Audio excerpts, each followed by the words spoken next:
15 अध्याय चाणक्य नीति।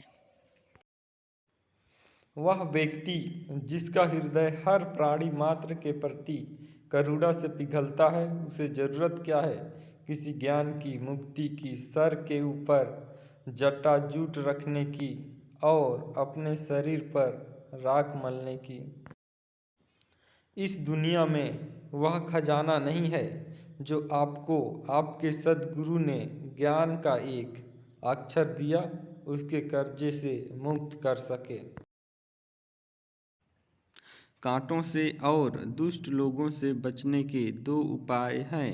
पैर में जूते पहनो और उन्हें इतना शर्मसार करो कि वो अपना सर उठा ना सकें और आपसे दूर रहें।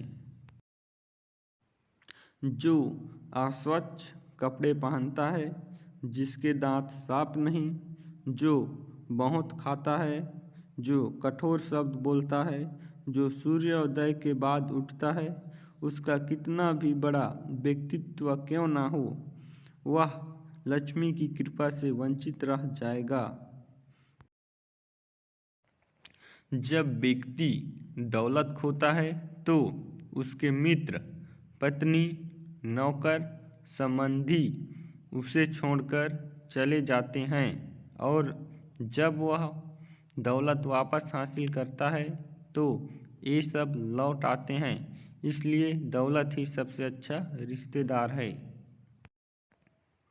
पाप से कमाया हुआ पैसा 10 साल रह सकता है, 11वें साल में वह लुप्त हो जाता है उसकी मुद्दल के साथ। महान आदमी के एक गलत कार्य पर उसे कुछ नहीं किया जाता, परंतु नीच के दुष्कर्म पर उसका धिक्कार होता है। देखिए, अमृत पीना तो अच्छा है, लेकिन राहु की मौत अमृत पीने से ही हुई। विष पीना नुकसानदायी है, लेकिन शिव शंकर विष ग्रहण करने पर वह उनका अलंकार बन गया। एक सच्चा भोजन वह है जो ब्राह्मण को देने के बाद शेष है। प्रेम वह सत्य है जो दूसरों को दिया जाता है। खुद से जो प्रेम होता है वह नहीं। वही बुद्धिमत्ता है जो पाप करने से रोकती है। वही दान है जो बिना दिखावे के किया जाता है।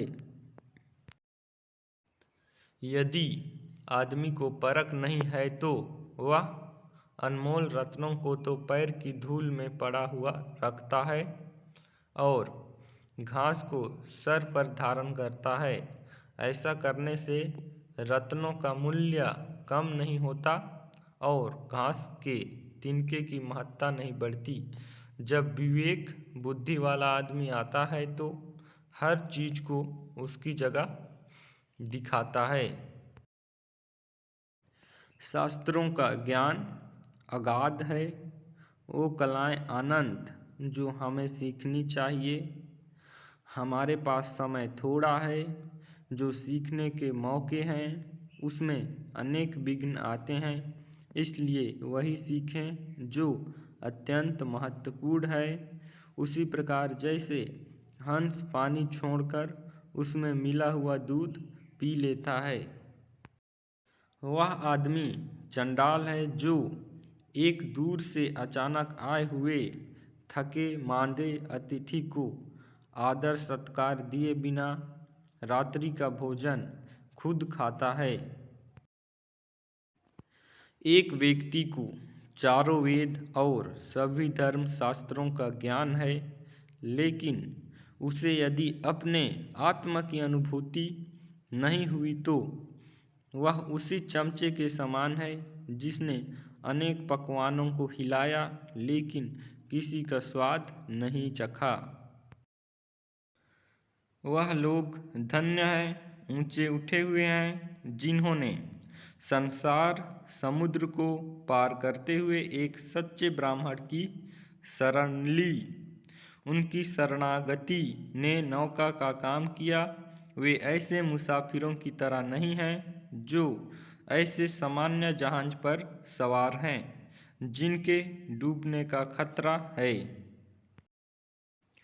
चंद्रमा जो अमृत से लबालब है और जो औषधियों की देवता माना जाता है, जो अमृत के समान अमर और दैदीप्यमान है, उसका क्या हश्र होता है जब वह सूर्य के घर जाता है, अर्थात दिन में दिखाई देता है। तो क्या एक सामान्य आदमी दूसरे के घर जाकर लघुता को नहीं प्राप्त होगा?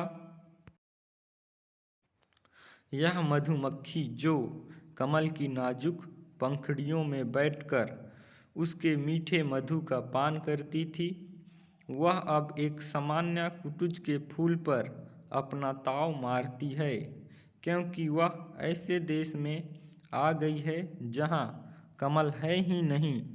उसे कुटुज के पराग ही अच्छे लगते हैं।